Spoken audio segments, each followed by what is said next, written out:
इस फोटो में दिख रहा ये लड़का जब दोपहर करीब 2 बजे अपने घर में दाखिल होता है तो अगले ही पल उसकी चीखें पूरे मोहल्ले में गूंज उठती हैं, क्योंकि घर के अंदर हर तरफ खून ही खून फैला हुआ था। किसी ने इस लड़के के पूरे परिवार को बेरहमी से मौत के घाट उतार दिया था। लेकिन जब पुलिस ने इस केस की जांच शुरू की और इस घटना की असली सच्चाई सामने आई तो सिर्फ पुलिस ही नहीं बल्कि आसपास के लोग भी हैरान रह गए।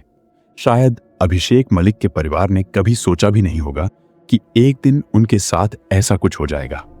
अगर उन्होंने पहले ऐसे मामलों के बारे में सुना होता तो शायद आज वो जिंदा होते। दरअसल 27 अगस्त 2021 की सुबह 20 साल का अभिषेक मलिक जब अपने घर से निकला था तब उसको ये नहीं पता था कि कुछ ही घंटों में उसकी दुनिया उजड़ने वाली है। जब वो अपने घर से निकला था तब उसके पिता प्रदीप मलिक उर्फ बबलू पहलवान, मां बबली देवी और बहन नेहा घर पर ही थे। अभिषेक रोहतक में एक अच्छी फैमिली से बिलोंग करता था। उसके पिता प्रदीप मलिक प्रॉपर्टी डीलर थे और उनका ये बिजनेस बहुत अच्छा चल रहा था। 45 साल के प्रदीप मलिक अपने बच्चों पर जान छिड़कते थे। उनके बेटे अभिषेक और बेटी नेहा के ऐसे कोई शौक ना थे जो पूरे ना हुए हों। अभिषेक का इंस्टाग्राम उसके महंगे शौक और लग्जरी लाइफस्टाइल की गवाही देता था। प्रदीप अपने बच्चों को इतना चाहते थे कि उन्होंने अपने घर की नेम प्लेट पर भी अपने बेटे अभिषेक मलिक का नाम ऊपर लिखवाया था और अपना खुद का नाम नीचे। यही नहीं बल्कि उन्होंने अपने बेटे अभिषेक को होंडा सिटी कार भी दे रखी थी। हालांकि प्रदीप मलिक खुद एक स्कूटी से चलते थे। वह अपने बच्चों को इतना चाहते थे कि बेटी नेहा के बर्थडे पर उसको सोने का ब्रेसलेट और डायमंड की रिंग पहनाते हुए साफ दिख रहे हैं और साथ ही उनकी आंखों में अपनी बेटी के लिए अपार प्रेम भी दिख रहा है। लेकिन उस दिन दोपहर करीब 1 बजे जब अभिषेक ने अपने पापा को फोन किया तो उन्होंने फोन नहीं उठाया। कई बार फोन करने पर भी जब उसके पापा ने फोन नहीं उठाया तो अभिषेक ने अपनी मां के नंबर पर फोन लगाया पर उन्होंने भी फोन नहीं उठाया। इसके बाद उसने अपनी बहन नेहा और अपनी नानी को भी कई बार फोन किया, लेकिन घर के किसी भी मेंबर ने उसका फोन नहीं उठाया। और फिर थक हार कर अभिषेक ने अपने मामा को फोन किया।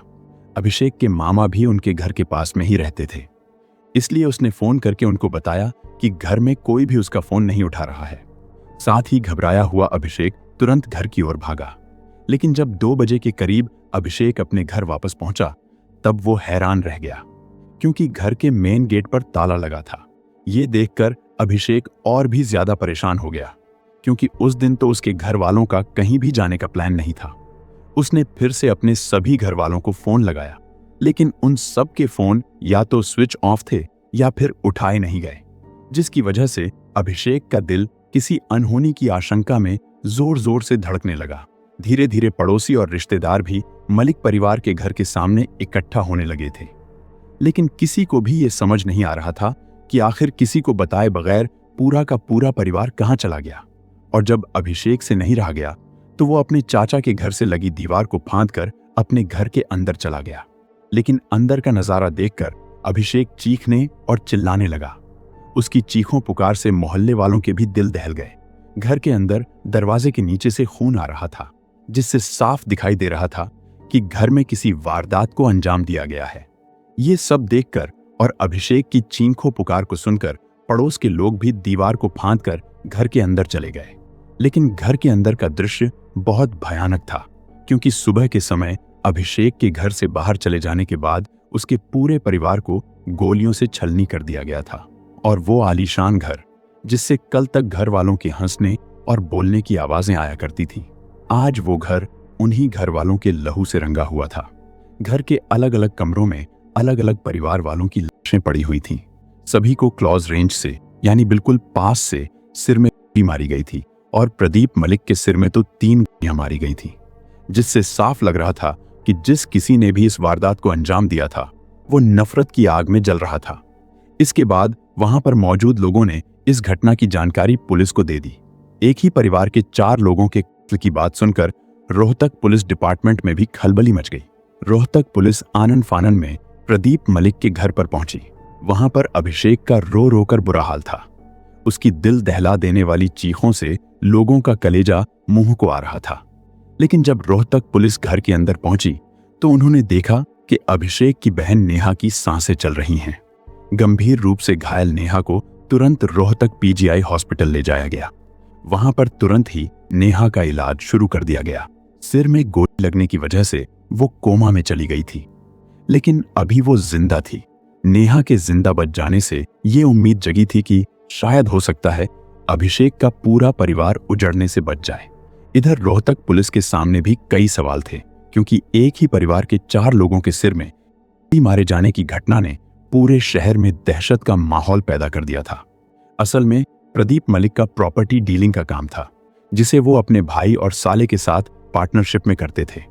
लेकिन उन दोनों से पूछताछ करने पर ऐसा कोई नाम सामने नहीं आया जिससे प्रदीप मलिक की कोई दुश्मनी हो सकती थी।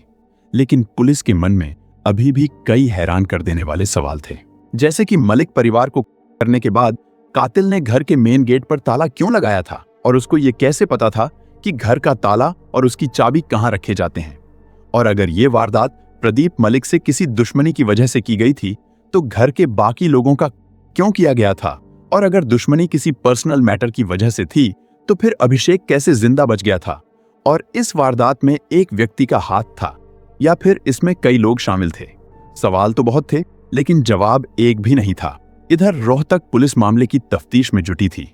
उधर 29 अगस्त को मलिक परिवार की बेटी नेहा की पीजीआई हॉस्पिटल में उपचार के दौरान हो गई। अब इस घटना में मरने वालों की संख्या 3 से बढ़कर 4 हो गई थी, और अब पूरे मलिक परिवार में बस एक ही सदस्य बचा था, और वो था अभिषेक। इस मामले की जांच को आगे बढ़ाते हुए रोहतक पुलिस सबसे पहले अभिषेक से पूछताछ करने का फैसला करती है। लेकिन पूछताछ के दौरान अभिषेक के बार बार बदलते बयानों से पुलिस हैरान रह जाती है। उसने बताया कि घटना वाले दिन वो सुबह ही अपने दोस्तों के साथ पार्टी करने निकल गया था, लेकिन अभिषेक हर बार घर से जाने का और आने का समय अलग अलग बता रहा था। उधर नेहा के फोन की जांच पड़ताल करने पर पुलिस को उसके मोबाइल की गैलरी में एक पिस्तौल का फोटो मिला, और ये फोटो परिवार के सभी लोगों के फोन में मिला था। फोटो में दिख रहा पिस्तौल 32 बोर का था, और इस वारदात में इस्तेमाल किया गया पिस्तौल भी 32 बोर का ही था, जिससे पुलिस को अब पूरा यकीन हो गया था कि कातिल घर का ही कोई बहुत करीबी है।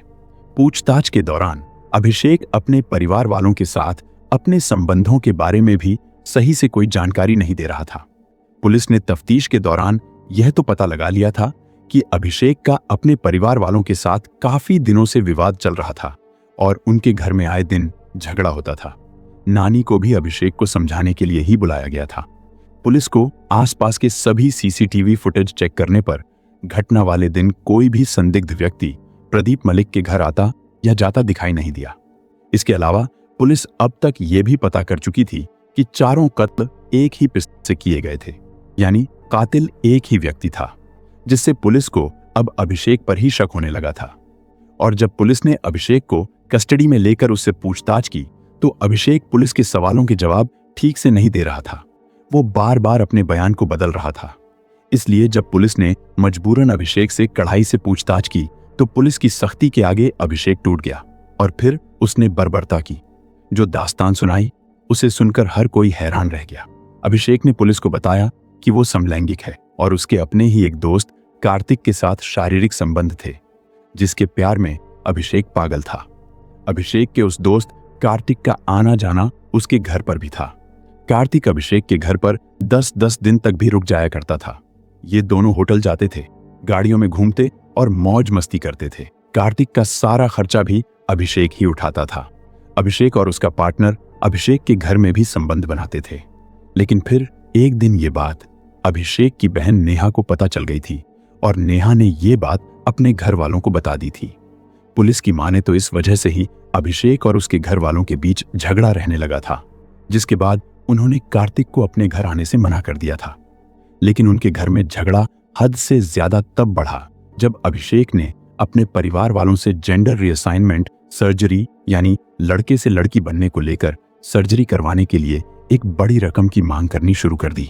यानी अभिषेक लड़के से लड़की बनना चाहता था, लेकिन उसके पिता प्रदीप मलिक ने उसको ऐसा करने से मना कर दिया, और उन्होंने अभिषेक को धमकी देते हुए कहा था कि अगर उसने ऐसा किया तो वो अपनी सारी प्रॉपर्टी अपनी बेटी नेहा के नाम कर देंगे। अभिषेक के घर वाले उसके लिंग परिवर्तन कराने के फैसले से बहुत नाराज थे, और इसी कारण उनके घर में रोज रोज झगड़ा होने लगा था। पुलिस का तो यह भी कहना था कि अभिषेक अपने पार्टनर के प्यार में अंधा तो हो ही गया था, लेकिन साथ ही वो अपने पिता की प्रॉपर्टी से भी हाथ नहीं धोना चाहता था। इसलिए उसने अपने पूरे परिवार को 1 महीने के अंदर खत्म करने की ठान ली। पुलिस का कहना था कि अभिषेक ने पूछताछ में बताया है कि हत्या से पहले यानी 25 और 26 अगस्त को वो अपने पार्टनर के साथ एक होटल में रुका था। उस दौरान उसने अपने घर की 2 बार रेकी भी की थी, लेकिन उसको इस वारदात को अंजाम देने का सही मौका नहीं मिल रहा था। पुलिस के मुताबिक फिर 27 अगस्त को सुबह ही अभिषेक अपने घर से निकल गया और फिर करीब 11 बजे अभिषेक अपने घर वापस आया और चुपके से अपने पापा की पिस्तौल लेकर वो ऊपर वाले कमरे में चला गया। वहां उसकी बहन नेहा सो रही थी। इसके बाद अभिषेक ने अपनी बहन की कनपट्टी से लगाकर ट्रिगर दबा दिया। फिर उसने तकिए से उसका मुंह ढक दिया। फिर उसने अपनी नानी को आवाज देकर ऊपर बुलाया। नानी के ऊपर आने और कमरे में एंटर होने के बाद वो उनके पीछे खड़ा हो गया और फिर उसने उन्हें भी गोली मार दी। इसके बाद उसने अपनी मां को आवाज लगाई कि मम्मी जरा ऊपर आओ, लगता है नानी को कुछ हो गया है। लेकिन जैसे ही अभिषेक की मां दौड़ते हुए कमरे में पहुंची तो उसने उनको भी पीछे से गोली मार दी। इसके बाद अभिषेक ने अपनी मां के गहने उतारे और उन तीनों को कमरे में बंद करके उसने कमरे को बाहर से लॉक कर दिया और चाबी अपने पास ही रख ली। इसके बाद वो नीचे अपने पापा के कमरे में पहुंचा। उसके पिता प्रदीप चारपाई पर लेटे हुए किसी से फोन पर बातें कर रहे थे। अभिषेक ने उनके पीछे खड़े होकर उनके सिर से पिस्तौल लगाई और 2 गोलियां उनके सिर में उतार दी। लेकिन 2 गोलियां लगने के बाद भी प्रदीप मलिक उठने की कोशिश कर रहे थे। ये देखकर उनके जिगर के टुकड़े ने उनके सिर में एक गोली और मार दी। इसके बाद अभिषेक ने उनके हाथ से उनका 11 तोला सोने का कड़ा निकाल लिया और उस कमरे को भी लॉक करके उसने चाबी अपने पास रख ली। प्रदीप मलिक का फोन उनके मृत शरीर पर उनके कंधे और गाल के बीच में पड़ा। इस बात की गवाही दे रहा था कि हमला इतना अचानक हुआ था कि जब तक मृतकों को अपने पीछे खड़ी मौत का अंदाजा लग पाता, इससे पहले ही उनके दिमाग में कारतूस भरा जा चुका था। पुलिस का कहना है कि इस घटना से करीब 4 साल पहले जब अभिषेक कैबिन क्रू का कोर्स करने के लिए दिल्ली गया था, तो वहां पर ये 4 लड़के एक ही कमरे में रहते थे और वहीं पर अभिषेक की मुलाकात कार्तिक से हुई थी। वहीं पर उन दोनों के बीच शारीरिक संबंध भी स्थापित हो गए थे और फिर ये संबंध लगातार बनते रहे थे। इस घटना से करीब 1 महीने पहले उन दोनों ने शादी करने का फैसला किया, जिसके लिए अभिषेक अपना जेंडर यानी लिंग परिवर्तन करवाना चाहता था। पुलिस के अनुसार आरोपी अभिषेक ने पुलिस रिमांड में यह खुलासा किया था कि 25 अगस्त को उसने अपने प्रेमी को रोहतक बुलाया और फिर दोनों वहां एक होटल में रुके थे। अभिषेक बिना घर वालों को बताए 2 दिन और 2 रात तक अपने घर से गायब रहा, लेकिन दोनों ही दिन घर वालों से छिपकर वो अपने घर के चक्कर लगाता रहा, क्योंकि मौका मिलते ही वो इस वारदात को अंजाम देना चाहता था। लेकिन 25 अगस्त को घर पर मेहमान होने की वजह से वो अपने इस प्लान में कामयाब नहीं हो पाया और फिर 26 अगस्त को पड़ोसियों की वजह से मलिक परिवार बच गया। इसके बाद 27 अगस्त 2021 को उसने एक बार फिर से अपने घर की रेकी की और मौका मिलते ही अपने माँ बाप को मौत के घाट उतार दिया। उसने अपनी बूढ़ी नानी और नाबालिग बहन को भी नहीं छोड़ा। पूरे परिवार को खत्म करने के बाद वो सीधा अपने पार्टनर के पास होटल पहुंचा और फिर दोपहर के 1 बजे से उसने रोने धोने का ड्रामा करना शुरू कर दिया। इस पूरे कांड में सबसे दुखद बात यह थी कि जिस पिस्तौल से इस पूरे परिवार को मिनटों में खत्म कर दिया गया था, उस पिस्तौल को अभिषेक के लिए खुद प्रदीप मलिक ही लेकर आए थे। और सिर्फ लेकर ही नहीं आए थे, बल्कि अभिषेक को पिस्तौल चलाना भी प्रदीप मलिक ने ही सिखाया था। फिलहाल इस घटना के बारे में बात करें तो अभिषेक जेल में है और ये मामला अभी भी कोर्ट में चल रहा है। लेकिन अभिषेक के वकीलों का कहना है कि अभिषेक निर्दोष है, उसे तो बस फंसाया गया है। साथ ही अभिषेक भी बार बार सीबीआई जांच की मांग कर रहा है। अभिषेक का कहना है अगर इस केस की सीबीआई जांच हो जाएगी तो पता चल जाएगा कि इस वारदात को किसने अंजाम दिया था और मुझे क्यों फंसाया गया है। वीडियो को आखिर तक देखने के लिए धन्यवाद। जाने से पहले इस वीडियो को लाइक करते हुए शेयर भी करें